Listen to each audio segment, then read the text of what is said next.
In one day, Marcus had $312 in his account and still got hit with 5 overdraft fees totaling $175. He didn't go on a shopping spree, he bought gas, groceries, and paid his phone bill. But here's what nobody tells you.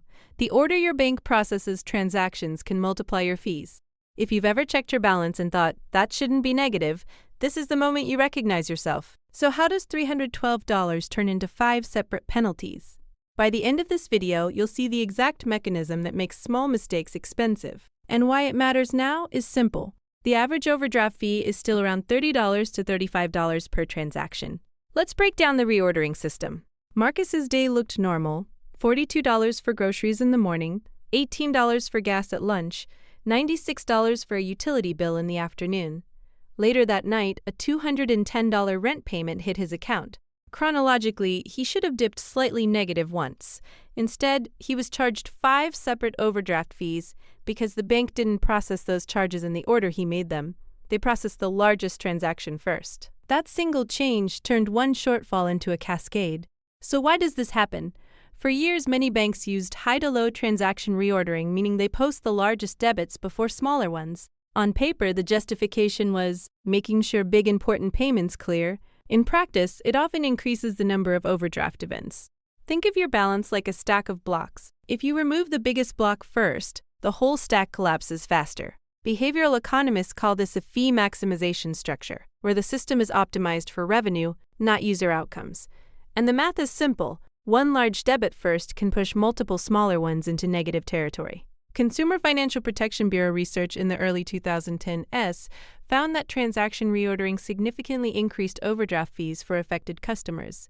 This is where it clicks. It's not just about spending too much, it's about sequence.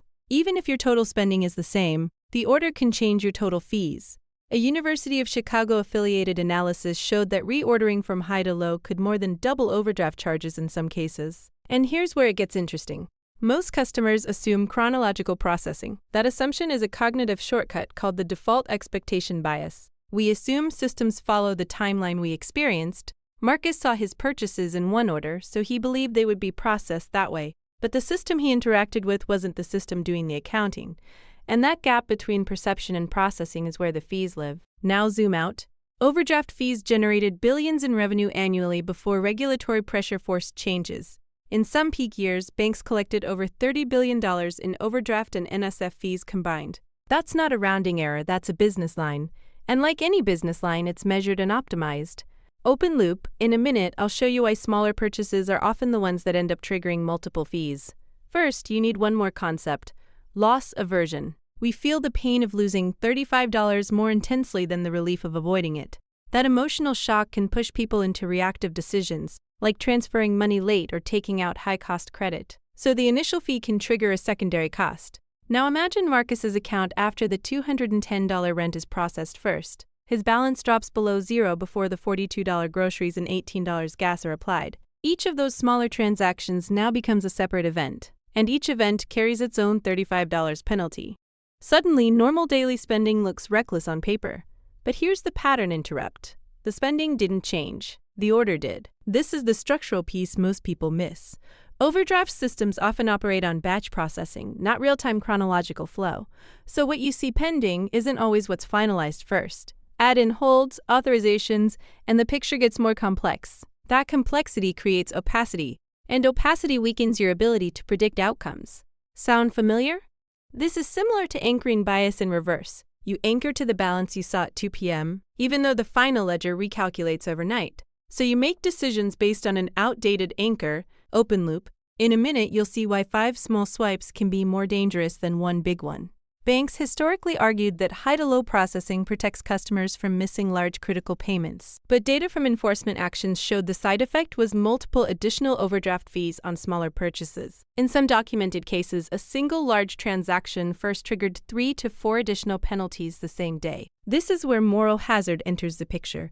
When revenue increases with each additional event, the structure has an incentive alignment problem, and that's why reforms focused on opt-in rules and disclosure requirements. But even with changes, overdraft revenue still represents billions per year across the industry. So what does this mean for you? It means overdraft fees are often a system outcome, not just a personal failure. When a structure is designed to multiply penalties through sequencing, human error becomes expensive, and human error is predictable. Present bias makes us prioritize immediate purchases over checking every pending authorization. Status quo bias keeps us from switching banks even after a painful fee. You're not alone. The part that surprises most people is that the total balance wasn't the only